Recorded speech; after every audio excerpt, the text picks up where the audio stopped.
So, I didn't even realize that there's a couple of things going on. Mm-hmm. 407 Day Wow. is apparently a thing that I had no idea until today. I may be talking on my ass right now, but I'm pretty sure it's the first year they've officially done it. Okay. That would make more sense. Yeah. Because, I mean, we've lived in this place a little while. It's been a while. A couple of days. And no one's every April rolls around. I don't see anybody talking about 407 Day, but Yeah. could be wrong. And not only is it 407 Day for you locals here, but it's also National Beer Day. So, round of applause for that. They've done 407 Day before, but they're doing extra big this year because obviously small business needs it after COVID. Yes. Okay, that makes sense. I can dig it. I'm not complaining. I just was taken aback by how many posts I saw about it, how many people I saw talking about it, as if it was a thing that we do all the time. Right. That I was just like, am I that out of the loop? Yeah. That's a thing that we do? Same. So, 407 Day, and it's a celebration of all the local small businesses here, which is really dope because there's a lot of small businesses here that could use your help if you are from the Orlando area. Yep. Central Florida area. There's a ton of breweries, a ton of just bars. There's a ton of... Just bars. Just bars. Not breweries, just bars. Not restaurants. No. Not diners. Just bars. Just bars. Oh, speaking of new local businesses, I went to Salty. Have you ever been to Salty? That's what that picture of the donut was. Oh, yes. Yeah. Have you been there? I have been. Just last week I went. Really? What'd you get? I got the guava and cheese. A good choice. Good choice. Yeah. Yeah. I honestly, dude, I maybe I was just not in the mood because it was like a spontaneous thing that I had done. Yeah. I couldn't finish it. It was a lot of donut, which is, I mean, it's good. That's a good thing, yeah. It's worth the money. Yeah. But I got cold brew and a donut, and I was just sitting there. A wise choice. This is taking me down. It's taking me down. Yeah. So if you're out here, Salty is a really cool place. They've got a lot of good donut choices. A little limited. It's just donuts and coffee. Yeah. As far as I know. I didn't see anything else on the menu because I was actually going to get something more savory and saw only donuts, and I was like, well, if you're gonna, this has cheese in it, I guess. That's lunch. If you're gonna twist my arm, I guess I'll get a pastry instead of getting a croissant. Like that would be any better. Right. Let's switch out cream for butter. Yeah. It's good. So, support your local businesses, even if you're not from around here. Even if you're listening from fucking Alaska, support your local businesses because God knows that we all need it. All those businesses need it, and if we're gonna get everything back on track, everybody wants the world to return to normal. If you want it to return to normal, then you have to start not patronizing. Yeah. Patronizing. Yeah. I feel like. I know that you can also use that in a negative way, Like and I making feel fun like of that's them? the only way that... Anyway, patronizing those small businesses, Being a patron of. that's the way that we're going to get everything back on track. And you and I are going to get things back on track because we're vaccinated, my man. Give it to me. You goddamn right, baby. Got that vaccine. 5G. Ooh. Feels good. So good. So, we're going to talk about that and much more. But before we get into that, we got to get into this right here. So, Adam, please tell the people what we're drinking tonight. What we got for you today is the Bärentöter. Bärentöter. So there's an extensive cold read in the back. Unfortunately, it is in German. Dus in German. So therefore, I will be reading the notes from beeradvocate.com. Shout out to Beer Advocate. Inspired by an historic Marzen Gose, stronger and darker than a standard Gose. Bärentöter is in fact an entirely new creation. I was copy editing with them. Gotcha. This harmoniously complex brew is produced using an opulent decoction mash malt mixture with additions of coriander, salt, orange peel, and a touch of cinnamon. Ooh. The world's premier sour Bock undergoes a lactic acid fermentation, Okay.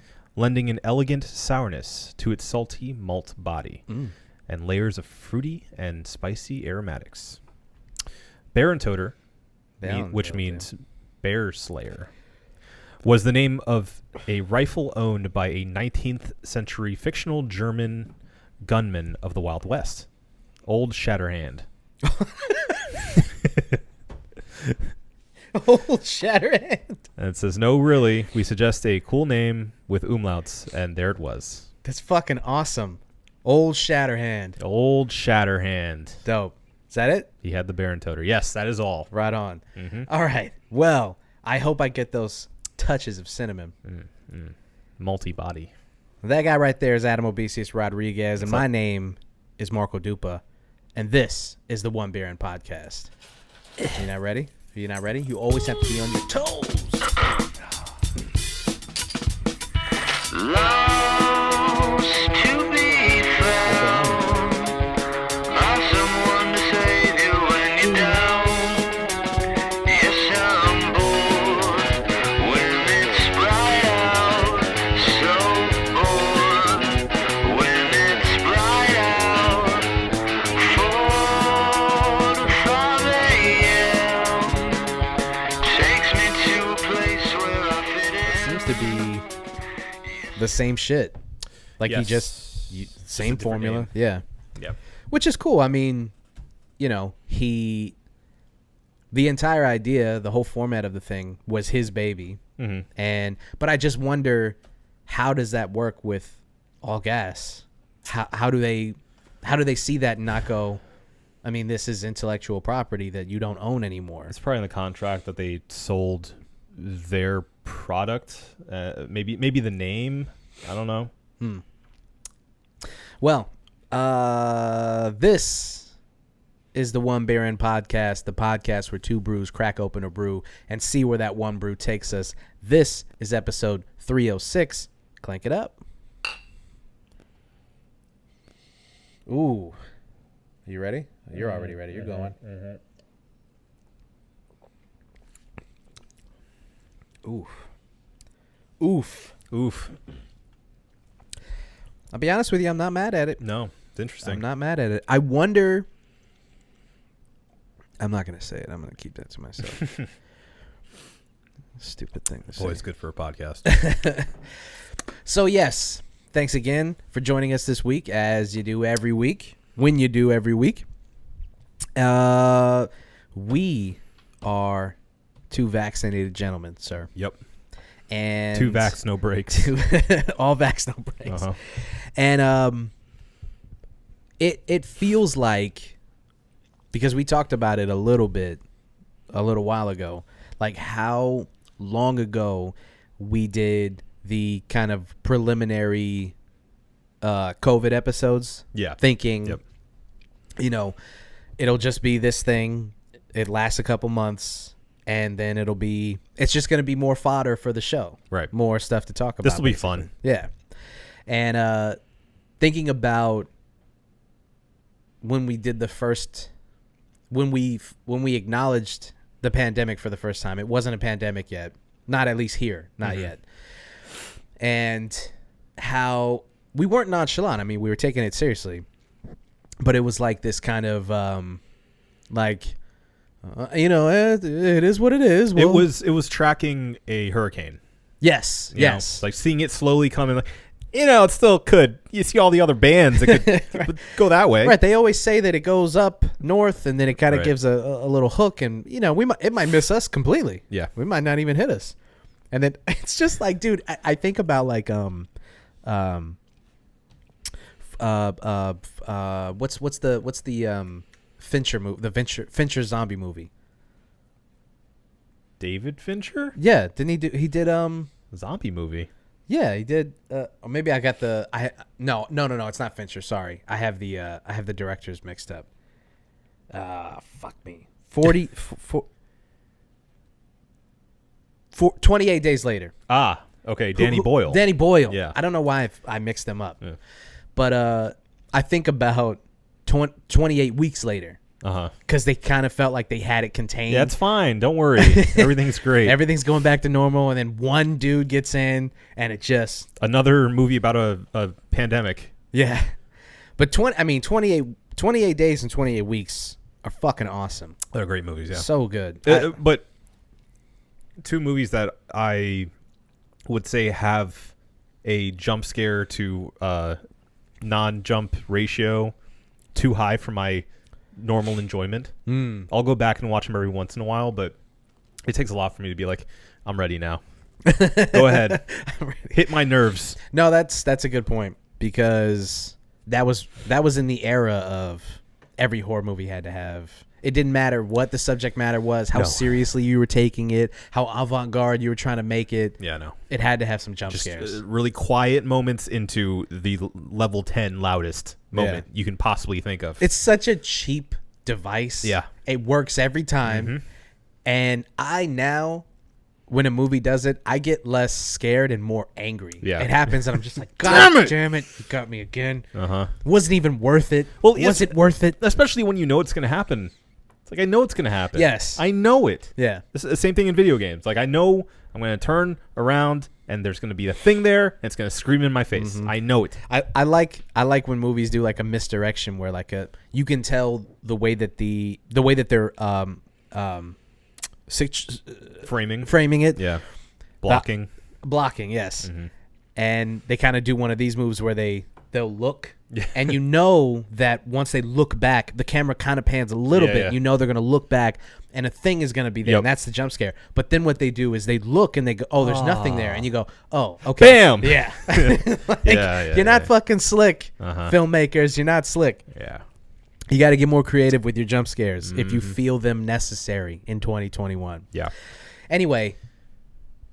Hopefully, something like that doesn't happen. No more jump scares in 2021. Yeah, because the minute that you start talking about being vaccinated and looking at the end of this thing, you've got that person that's coming around the corner and they're going, "What about the variants? Yeah. What about the variants?" Yep. And you just want to like fucking push them into a locker. Is that and just Larry be like, David? Shut up. What about the variants? That turns into Jerry. Nah. What about the variants? What's the deal with variants? So apparently it's not looking great in Brazil. Well, that's not good. We're kind of close to Brazil, bud. We're not far. We have a lot of Brazilian tourists too. Yep. So, well, I don't know. I don't want to talk about that. Okay. I just want to put blinders on. Yep. No, I mean, if it becomes a thing that needs to be talked about, we'll obviously talk about it. Yeah. But right now, I just want to revel in this positivity a little bit, because everybody's getting them. Everybody who wants them can get them. We're at a point now where older than 16, you can just go and get one. Yep. So, this is a time to rejoice. Yeah. There is actual hope. There is actual, like, a little bit of light at the end of the tunnel, if you will. I don't want to sound too optimistic, I guess. We can dare to hope now, at least. Yeah. And I also don't want to make it seem like, I know that it's obviously been hard for millions of people. I don't want to make it seem like I personally have been dying. You know, life has, for at least the past, literally or figuratively. Yeah, right. Life has not returned to normal, but it's become. I swear to God, if you say a new normal, I'm gonna strangle you. I wasn't gonna say. I really wasn't gonna say a new normal. I was gonna say relatively normal. We've returned to a new normal. I don't want this. I don't want there to be a new normal. Yeah. I want to go back to where we were. I don't want to adjust and say like, well, this is now life. Yeah. Well, that's natural. And we kind of touched on that last episode, I think, when we were talking about, people being afraid of there being a alternative normal in which people are wearing masks around just generally and are using antibacterial a lot more often than average, or than they used to, than people are used to seeing, and that being like I don't know, some kind of downfall of society or something. Like, right, as if that's some sort of negative thing to do, to be like cleaner, to be conscious about washing your hands more often. Yeah. So, I don't want to, whether it's a new normal, an alternative normal, or we go back to where we were, whatever. Yeah. I mean, let's just say that right now it feels like there is some kind of action. Let's just say that for a long time it felt like we were just sitting around waiting and going, what do we do now? I've been in the house for months and I've been doing what you're asking me to do. I don't leave unless it's an emergency. I have a mask on every time I leave the fucking... I'm doing everything that you're asking me to do. Yeah. When is it over? Yeah. There's it feels like the pendulum is at the apex of one direction. It's about to start swinging back. Right. You know? Right. So that's good. That's good. Like I said at the top, you and I both got our vaxies. Mm-hmm. We did it differently. So let's just kind of let the people know how we are feeling. Because I think it's important. I think it's important that people understand that, you know, if you're afraid to get them, or if you're reading a lot of misinformation, or if you just want personal anecdotal evidence, you can get it here. We're here. So you want to? Sure. I got mine at actually a FEMA site. So if you're not aware, it can be a bit intimidating if you don't know what you're getting into. Which, by the way, kind of underscores the 28 weeks later vibe. Yes. Oh, exactly. Yeah. It felt like I couldn't help myself. I felt like I was walking into like a Halloween Horror Nights house. I'm like, it's the beginning of the zombie outbreak or something. Yeah. Because I'm a dork. But yeah, I mean, it's a little intimidating. It's one of those like, one of those things you don't ever think you're going to see in your life. Mm. You know, you see it in the news and stuff, and in movies, obviously. But seeing FEMA tents set up and the military there helping, and you know, like dudes in fatigues, and shit, dudes just kind in of fatigues, standing around with fucking masks on, and you know, like it and clipboards and stuff, and you're like, this feels weird. Like this feels fake. But yeah, I mean, that being said, it was super efficient. Super fast. Everyone was really, really nice.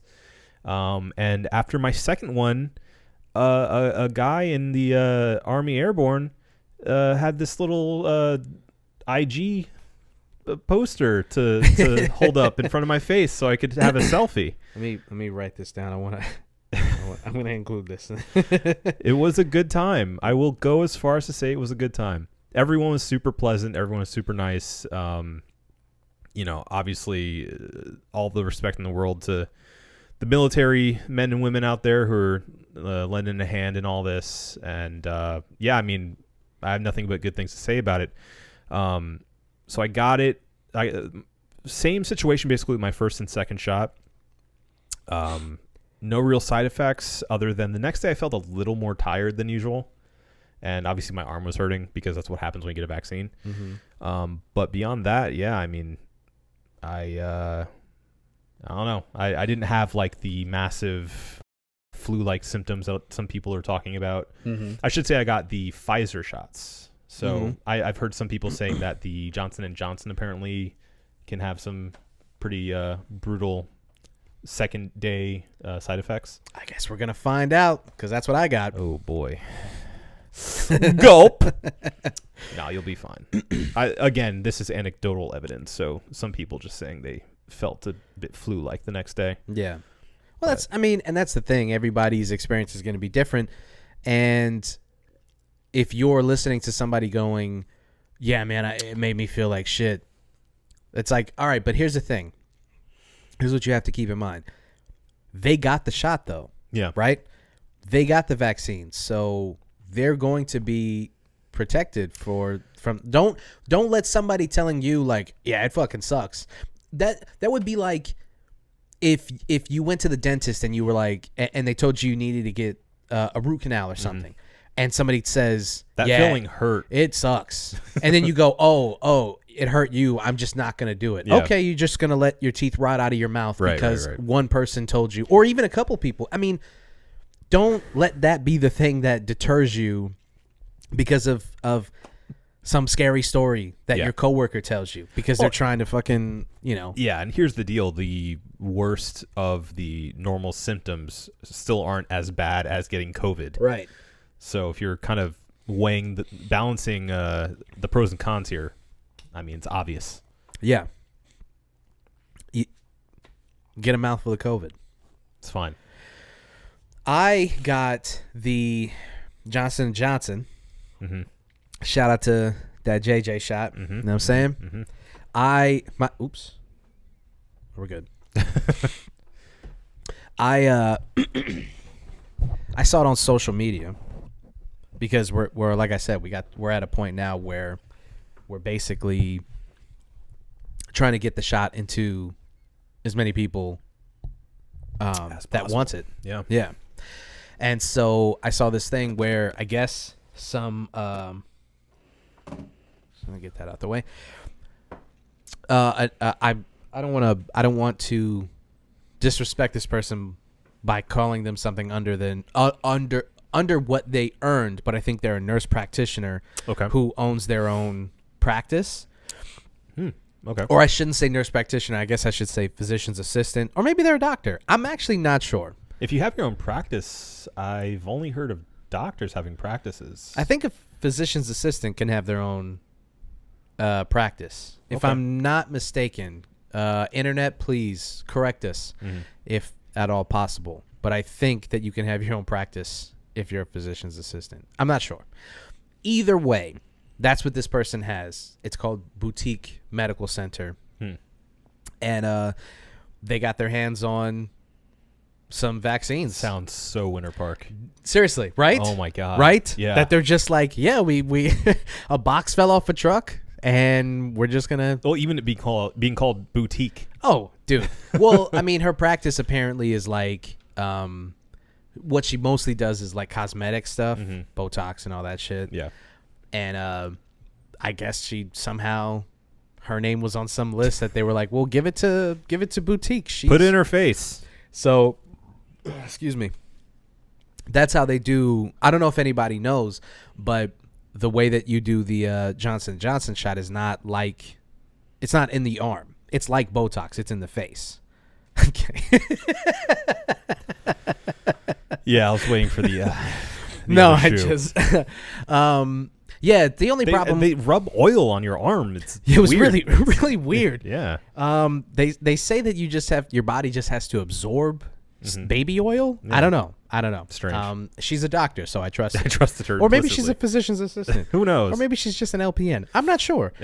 So the only issue was it was kind of broadcast on social media, and so I don't know why every time I see something on social media, I think I'm the only person who saw it. I do this all the time. I see something and I'm like, oh, I'll check that out. That'll be dope. And I go and I'm like, why are there so many people Why are you all here? here? How did you hear about this? How did possibly? you hear about this? I thought I had the only channel. So I get there, can't find parking for like 20 minutes. I'm driving around the parking lot and I'm like, you know what? I'm just going to go to the fucking Oviedo Medical Center or something, dude. I'm not going to deal with this shit. I'm going to set up an appointment. We had literally opposite experiences. Yeah. I went to a FEMA tent and you went to a boutique. Yeah. Yeah, dude. It's very interesting. Some would say I'm better than you. Maybe. I mean, they pulled yours out of like an emergency pack. Yeah. Where like gauze rations and shit came out. Yeah. And they're just and you can just hear like missile silos going off, and they just fucking. For some reason, there's a chopper overhead. And he pulls the thing off with his teeth. They always do it, no matter what. Even if they have a hand free, they take it out with their mouth, and he just fucking jabbed you. Jabbed it in my heart. like an adrenaline shot. Yeah. So I wait in line for whatever. It was like 4 hours. Wow. Yeah, dude. Oh my God. Yeah, it was like a fucking sneaker drop. Mine took a half hour. Yeah. So here's the thing. I know a lot of people are going to hear that and be like, you fucking doofus. Like, just why didn't you set up an appointment somewhere? Well, I was in line. I mean, my thought process was, I'm already here. Mm-hmm. I have nothing to do today. Yeah. I could leave, but then I'll have to get one of the shots that is a 2-dose. This is the 1 dose. Yeah. I would prefer to just get this over with. Mm-hmm. So I was like, what am I going to do? And it was right across the street from 1010. So, I mean, after like hour 3, I was just eyeballing that place. I was like, dude, as soon as this is over with. Do you deliver? Oh, man. So yeah, and then you wait in the line, you're talking to people, and I met a couple of people, and they were super nice, and you get the shot, and she tried to sell me on, Botox. I don't think she looked at my face and was like, definitely. Yeah. But I think she was like, I mean, if you need medical care, I'm here. Mm-hmm. I think the whole thing was an advertisement for her practice. Of course. How lucky, though, right? For her in particular. Yeah. To get her hands on this many shots. She's got her hands on like 1,000 doses. It's crazy. And all of those people, all of those people now are going to at least, I mean, if you get even a quarter of the people that are going to show up for the shot and you pull them into your client base, it was worth it. Yeah, for sure. And not to get too much in the weeds in this, but how was the process of it? Like, you get the shot. For mine, I had to sit down for 15 minutes, and they observe you, and then you go. I'll tell you this. The one issue I did have with it was the fact that it was just her. Wow. That's why it took so long. Okay. It was just That her. makes sense, because at the FEMA one, it was like literally dozens of nurses. I know, and when they came out and they were like, it's gonna be, it's gonna take a while. We understand that you guys are waiting and blah blah blah, but it's just so and so in there, and I was just like, what? It's one person administering the shot to everybody. That's wild. The more that I recount this story, the sketchier it sounds. And I'm like, did I even get? Honestly, it was dude, saline. when I got home, the more I thought about it, I was like, maybe I was part of like a double blind, and like I got the placebo. And I'm just going to be like open mouth kissing people at the bar. Uh-huh. I'm just going to be like, COVID free. I don't feel so good. Because I'll tell you this, to go back to the what people were saying about the Johnson & Johnson shot. I mean, I do feel definitely earlier today I felt not really fatigued, but I felt more tired than I should have given the amount of sleep and the amount of shit that I didn't do, which was I didn't do anything. Mm-hmm. So I'm kind of sitting on the couch and I'm like, fuck, I'm tired. And I'm like, is this the shot? The shot? Yeah. It's hard to tell. It's hard to tell. It really is. I mean, especially for me, because I have generalized anxiety. So, of course, like being in that environment for even a half hour, like I'm sure it was pretty high. Yeah. My anxiety. And as soon as I got out, like I felt relieved, but then I felt like a crash instantly. Well, when you're in situations where you're white knuckling and you don't know, and then you get out and it feels like you kind of literally open your hands. Right. Oh, my jaw can open. It's weird. Yeah. So, I mean, I'll say, as far as the side effects are concerned, right now, I mean, it's day 2. Yeah, it was yesterday. What's today? Wednesday? Yeah, it was yesterday. Yeah. What day is today? Obviously. It's 407 day, Marc. It's 407 day, dog. So, yeah, I feel okay so far. So that's my experience. So far, not too bad. I'm not one of those people that's afraid of needles or anything, so it wasn't really. Totally fine for me. It took about a full day for my arm to stop hurting. Yeah, my arm still kind of hurts. Yeah. But other than that, I mean, perfectly fine. I showed my mom where she did it, and she was like, "It's a little high." She kind of up there. And then I was looking at I was online looking at other people's Band-Aids, like where they were located, and I was like, "Okay, it's normal." Because the more, like I said, the more and more I thought about it, I was like, "This is kind of sketchy." And if it turns out later that there's like some class action lawsuit. Oh, God. And we injected you with asbestos. Weird. Yeah. So, I mean, there you go, guys. If you're thinking about getting it, do it. There's literally no reason not to at this point. Yeah. If you're a reasonably minded person, don't Don't buy into the conspiracy theories. And if you really feel the need to, obviously look up side effects, look up how it's affected people, look at the the rates of effectiveness, and do your homework. But just understand that I think at this point millions of people have gotten the vaccine, and it's helping. It's generally helping a ton. So, when if you're one of these people who's like, I want the world to go back to normal, it's like, well, do your part. Right. You can help. Yeah. Yeah. I mean, I feel like there's an unfortunate group of people who want that without having to do anything to get that to happen. I mean, that's been the problem this whole time. Entire time, yeah. Is there's that minority group of people who don't want to do anything and want to bury their heads in the sand and pretend like nothing's going on, or worse, pretend as if this was some kind of government conspiracy, and that everything that you can do to help is only contributing to the conspiracy. Right. And that's part of the reason why we are where we are. Yep. So, but it's like anything else. I mean, there's millions of people who don't get the flu vaccine. Sure. There's millions of people who now don't vaccinate their children because of Jenny McCarthy and some leading scientist, Jenny McCarthy. And some bozo doctor who has been had his medical license stripped, and also the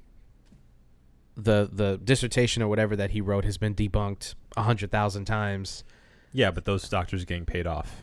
Yeah, obviously. right, obviously. QAnon, baby. 3D chess. So, don't let those people ruin what is going to be a white boy summer. You know what I'm saying? I don't know how I feel about White Boy Summer. Dude, I hate it. I hate every second of it. I can't. I'm so people just want to give dudes like that, they just want to give them a pass all the time, and I just don't understand why so many people just want to like laugh and let people like Chet Hanks your thrive. Your tweet about him was spot on, where it's like, I don't understand how people ever found this amusing. It was never funny. It was never, not for a second. It's just not. No, it's not. Man, I can't stand it. I see shit like that, and I'm just like, it's not amusing at all. And then when you see people going, oh, yeah, he was abusive with his girlfriend, and he uses the N-word, and he's kind of all around not a cool dude. It's like, well, yeah, duh. But he had a pass. What did you need to see in these videos that wasn't obvious? It's inherently problematic. Yes. The entire shtick that he's doing is inherently problematic. Right. So then for you to hear some other shit and be like, be the Pikachu meme, it's like, bro, white dude, terrible patois. Mm-hmm. What do you need? I mean, just imagine if he was doing any other kind of ethnic accent, you know? Just imagine. That's a good point you bring up, because nobody ever does that. Nobody ever looks at it like, for some reason, that is so ubiquitous. You've seen it 1,000 times in movies, and you've seen it being parodied so many times that it's become okay somehow. Right. But if he was walking around like doing some like bad Japanese accent, people would be going, "What the fuck are you doing?" Yeah. Especially now. Doing an Apu. Yeah. Doing like if I just love the culture, man. What can I say? I went to India once and they treated me right. You know what I'm saying? So I don't know why society is so accepting of white dudes doing shit like that. I don't know. I'll never get it. I don't know why I don't know why we let white people do shit like that at all, dude. I'll tell you, I think they let themselves, Marco. I don't think we're letting them do anything. Yeah, no, that's true. No, dude, no. It's us. We contribute to this problem. Yeah. Because I've seen we culturally, not we specifically. Not you and I. Right. But the culture. I want to be as clear as possible. We do not condone Chet Hanks. No, but as individuals. I know, like, there's some people who are just so like if a white chick is pretty enough, black people will let them walk around with like dreads in their hair, even though you know that it's not part of your natural hair, that it just doesn't work, that you're basically putting on or put on a fake accent to sound more urban. I used air quotes for people who aren't watching. And it's shit like that I'm like, you know, we definitely need to snuff out shit like that when we see it. Yeah. Like, we can't let shit like that thrive because it's funny on the timeline, because this is what happens every time. Is a couple months down the road, you find out some shit and you're like, oh, that person wasn't great. And it's like, no, dude, they weren't great from the jump, and we let this happen because it was funny. You know what it is, in my opinion, is that there's a level of comfortability. I had that one ready to rock within the culture. You know, if you feel like you've gotten a pass, you really love this culture, even if you're not a part of it, but you take it to the point where you try to parody it or parrot it, and try to almost make it your own, but it's not. I feel like there's an inherent risk of you overstepping into something that you don't deserve to have. Yeah. You know? It's very easy for you to cross the line when you're so up against something that you shouldn't be. Like, it's a tightrope that you're walking. Right. And it's very easy for you to fall off when you shouldn't be on that tightrope in the first place. And the more weight you put on each side is how many times you fucking push the limit of... It's how many videos Chet Hanks is going to release that people are going to like laugh off before his balancing beam tips to one side, and you're like, too much. I'm like, yeah. I think about like Bhad Barbie or Baby or whatever her fucking name is, Bhad Bhabie, the girl from the Catch Me Outside chick, where it's like she blew up because she went viral because everyone thought it was funny, and then that turned into like a multi-million-dollar deal, and now she's a millionaire, and I'm not going to take money out of her pocket. I don't care, but it's the fact that now she's got a fan base, and for literally being a problematic person. The reason that she went viral is because everyone was going, look at this bitch. Yeah. And she was only like, what, 14 or 15 at the time? Yeah. Super young, and it was, the whole thing was fucked. Yeah. You know, and Dr. Phil, fuck Dr. Phil. He's as much a problem as anybody else. The negative shout out. Yeah. Dr. Phil, oh, fuck Dr. Phil. Fuck Dr. Phil. Excuse me. So it's shit like that, you know, a year later, you're like, why is this person still thriving? Why are they still on my timeline? Why are people still talking about this? It's like, because when we had a chance to snuff this shit out, everyone just laughed and retweeted. Yeah. Or to take it seriously, because this child was obviously in a bad situation. Yes. And even her, to her credit, she's coming out and talking about how, you know, the show is a farce and the rehab thing is bullshit, and they exploit these girls for views. And again, she was 14, 15 at the time. It's like, you know, I know the kind of person that I was at 15, and I know that some people can't be told nothing at 15. Yeah. So I don't even I don't blame her mostly. She's an adult now, I think. Barely. She just I saw this 18. Yeah, she turned 18. I saw this on Phil DeFranco. The OnlyFans thing. The OnlyFans came out, and like she was funded like crazy amounts. Hey, instantaneously. Hey. Ew! You're gross. Ew! You're disgusting. The fuck is wrong with perverts. these people, dog? Oh my god. Ew! She's 15. We met her when she was 15. We met her. We collectively met her when she was 15 years old. And there are people out there who was like, yo, slobbering. When she turns 18, I'm buying all of the feet pics. You kidding me? What is wrong with you guys, man? What the fuck? Ew. Yeah. I mean, good for her making money, but she's making money off of absolute disgusting human beings. Yeah, she's 18. She's what she wants. A consenting adult. Do whatever you want.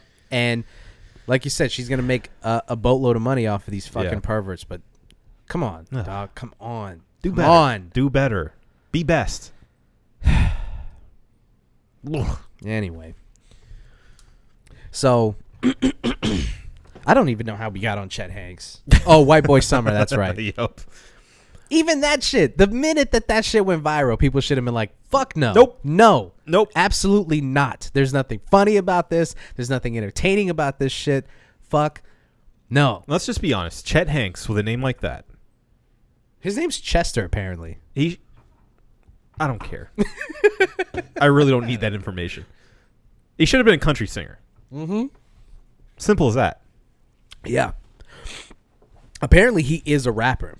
Like say no more. I don't want to go down that road. All I'm saying is we had an opportunity to shut this shit down, and we didn't. The pandemic, you mean?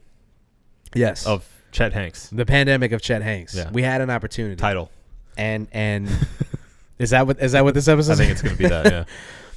We had an opportunity and we didn't do it. And now this is what happens when you let monsters grow underneath the bed. Yeah. You know? When they're in your closet, you know how you defeat a monster in the closet? You get up, you open the closet doors, you blast that fucking door open. You murder your sister in the other room. Ain't that America? No, you face it. And you go, no, not today. Mm-mm. We're not doing this. I got to get up in the morning. Right. But wait for the weekend. And now, here we are. Yep.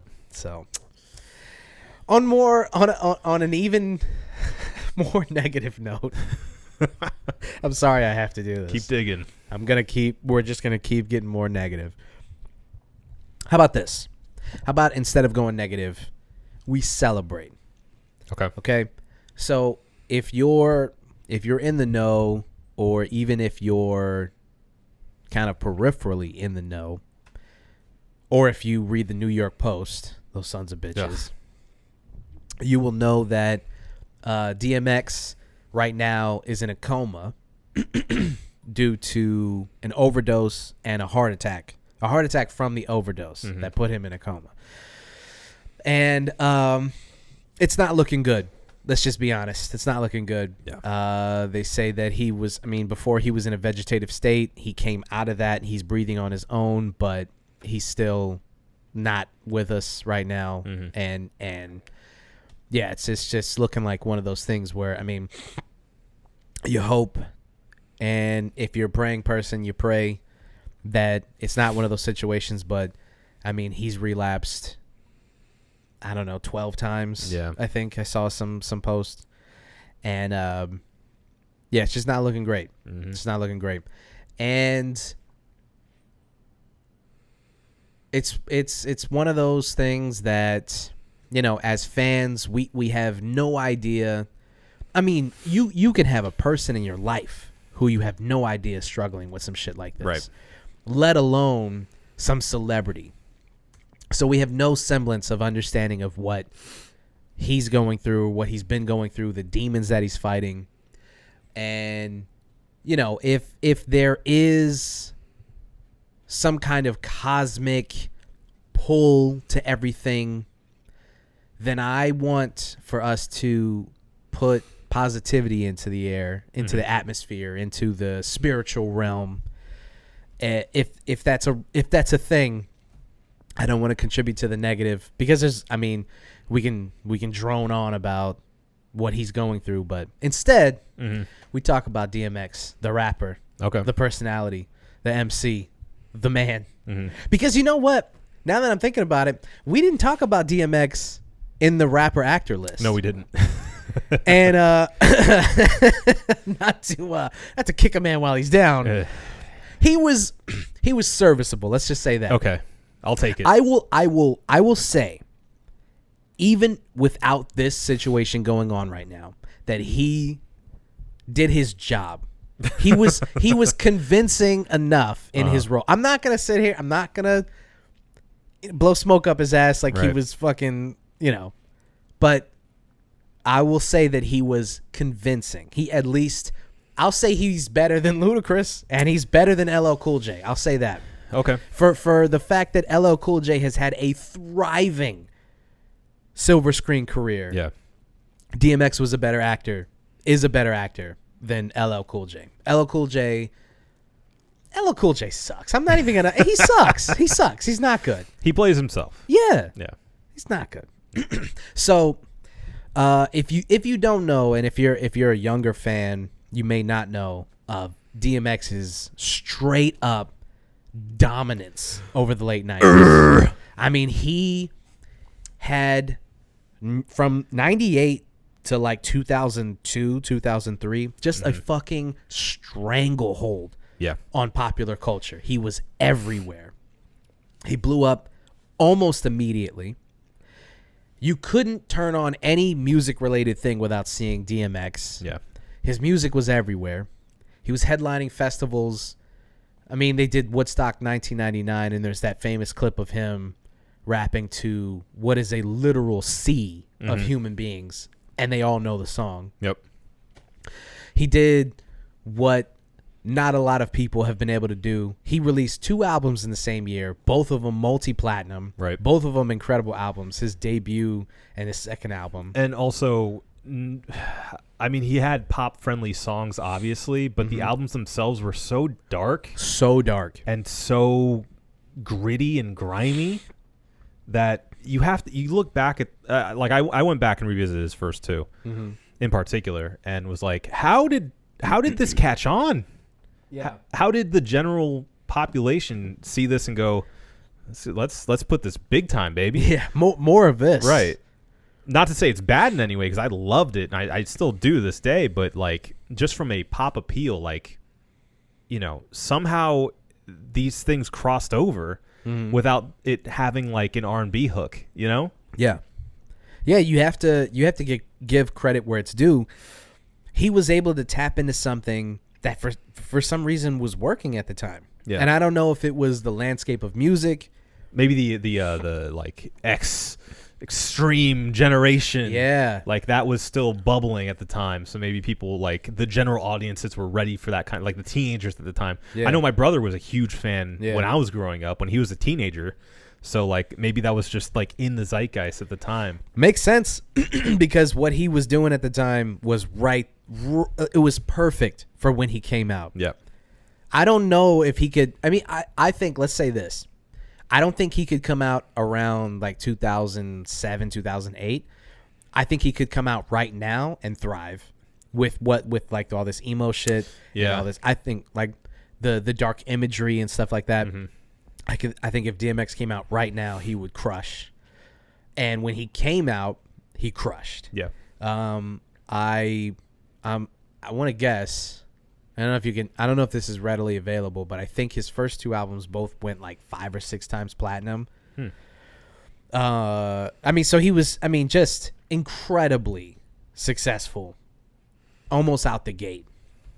You got the Rough Riders record label, where that was my introduction to. You got the Locks. Yep. You've got fucking EVE. Drag On. Drag On has one of my favorite songs of all time. Really? Yeah. Is that true? No, I swear to God. Okay. It's one of my favorite songs of all time. I don't know if I could play it. I probably can't play it, right? No. Just for reference, It's Dark and Hell is Hot. His debut, 4 times platinum. 4. Flesh of My Flesh, Blood of My Blood. The one in the same year, the second one, 3 times platinum. There you go. So, and when were they released? From May to December, he put out 2 albums, and then from December 1998 to the next year, December 21st, 1999. So almost literally a year between the 2 records. He goes 5 times platinum on, and then there was X. I mean, Crazy. come on, dude. Crazy. That run is almost unmatched. When you think about, like, Drake had a good run, and then he's kind of taking a break, and we'll see what happens with what he puts out now. But I mean, streaming numbers are just so hard to compare old school, physical units. It's a different game now. It is. So I'm not going to compare, but what I will say is, I mean, think about who has had a moment like that. 50 Cent had his time. He had what I would argue is probably he was like a meteor hitting Earth. He had probably the biggest impact, I think, maybe ever, when it comes to a guy debut album, what it does, where he is, absolute smash. Just a moment in time where literally 50 Cent was everywhere. Yep. Everywhere. Everyone was listening to him. Not one person was like, "Oh, turn that bullshit off." That is what I think of as our Chronic moment of our generation. Yeah. Like they say when the Chronic dropped, like everything was different, and everyone, you go out to the mall or something and every car is playing the Chronic. Yeah. It's like that's how it was with Live Free or Die Hard is what I was going to say.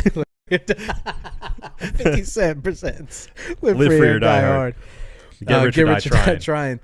Yeah. No, dude, I remember viscerally walking home from school and at least 3 cars passing by. This was 2003, so I was like 13, so it was like 7th or 8th grade. And multiple cars passing by, and you just hear boom, nana, boom, nana, boom, nana, boom, and you're just like, everyone I knew was listening to the same record at the same time. Yeah. It's very rare. I mean, think about Eminem had his moment, Nelly had his moment, 50 had his moment, and DMX had his moment. There's only a handful of guys who, obviously before our time, but Dr. Dre had his moment. Snoop Dogg, a lot of people will cite Snoop Dogg as like his debut was the biggest debut of all time in hip hop history. Yeah. And I mean, I was 3 years old, so I don't know. Vivid memories of Snoop Dogg's Doggy Style. As I read, I understand that it was an incredible moment in history. But, so I'm not going to argue against that, but I will say personally, it was probably 50 Cent. And I remember viscerally DMX's moment of just not being able. It's just like, it felt like he kept putting stuff out and nothing was bad. It was all good. And I remember growing up to hearing it secondhand through my brother and my cousin and basically every one of their friends, everybody of that sort of same generation and time period, just a little bit older than me. And I remember like listening to it and being like, this sounds dangerous. He sounds really angry. Yeah. And like that kind of ferocity is something I'll always remember hearing for the first time with him in hip hop. Yeah. Because before it was all about being smooth and like, again, like before then were like the Dr. Dre's and the Snoop Dogg's and well, even B.I.G. right in the middle of DMX's reign is Jay-Z's right there. Right. Doing exactly what you're talking about. Just being the smooth player, the millionaire, he's every song sounds like he's whispering in a girl's ear. Right. Like there's no to suddenly like music you need to lift weights to. Yeah. Like that. I remember that, like that's crystallized in my mind, that time period and those songs, and really that 3-album run was like and I remember too with all like the Rough Riders compilations and things like that, like just being excited whenever I heard DMX. Just a level, and even if he's just being featured somewhere, just knowing he was going to bring it every single time. Yeah. There's never, I can't think of a single moment where DMX, even if I don't like the song necessarily, I can't point to one where I'm like, I didn't really do it on that one.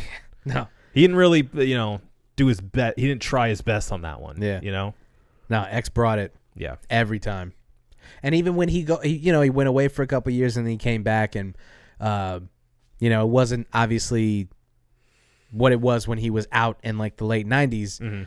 But some of his like, you know, early millennium stuff, like 2005, 2006 ish. I think it was called Year of the X. That shit. What was the big song? X Gon' Give It To You. I mean, come on, dude. Of course. Come on. Of course. That's a fucking massive song. Yeah.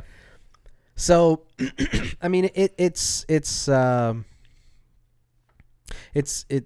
don't want to hear it about somebody like this. Yeah. You always feel like he's gonna pull through. He's one of those dudes that, like I said before, this happens to him a lot. This seems like a recurring story, and he's got a ton of demons that aren't, you know, any mystery. Like, yeah, he's been pretty open about his mental health struggles and, you know, obviously his abusive background and kind of why he struggled his entire life. So those are the kind of people you really root for to really hold themselves together. But obviously it's hard. Yeah.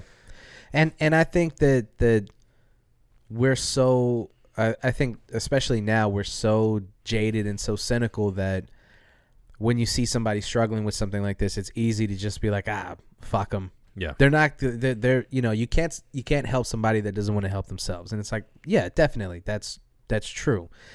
But you can always just be positive. There's never a reason to just wash your hands of somebody who's going through something like this. True. Because what good does it do anyone? I mean, if you feel like, even if you feel like you can't watch that person struggle anymore, you still don't need to be a negative force. Right. You don't have to root against them. You don't have to vilify them and, you know, make them seem subhuman or something, you know, like. And it feels like, especially with entertainers or any kind of famous person, when you see them struggling with something like this, it's easy for us to look at them and be like, see, they're not so fucking tough. They're just regular people. Right. And you know, you think you're better than me. Look at you struggling with, right. And it's like, you know, it reminds me of how people were with Amy Winehouse.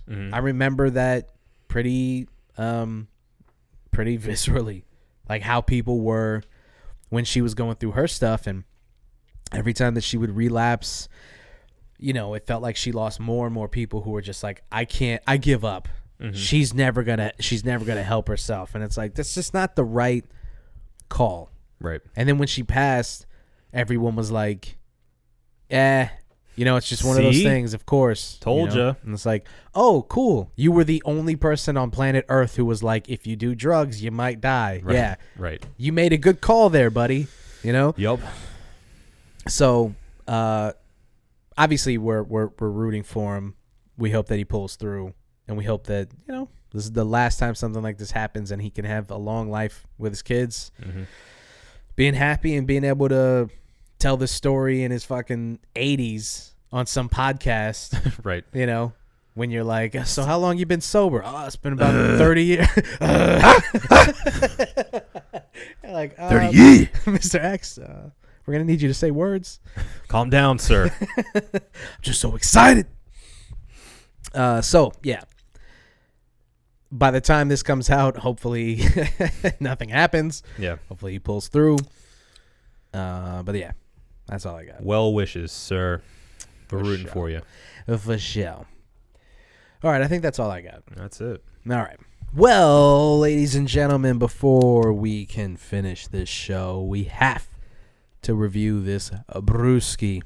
So for tonight, we did the Bärentöter German sour Gose Bock. Gose. Adam, what did you think of this beer?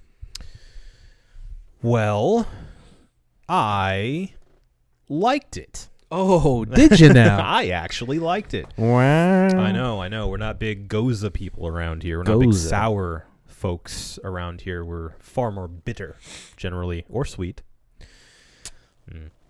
But yeah, I mean, this one was really mellow in a way.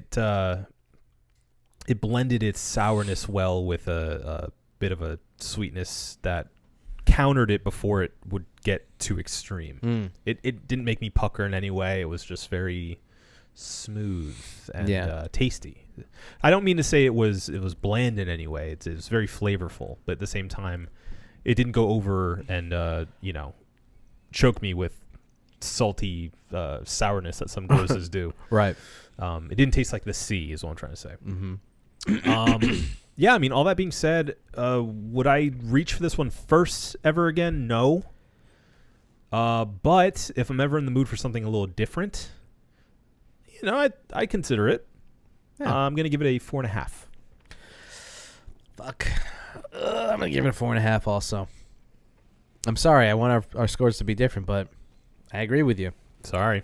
I mean, I will say that I got the notes that they wanted us to get, but it's a hard adjustment, man, trying to appreciate something that's so far off from what we've done in the past.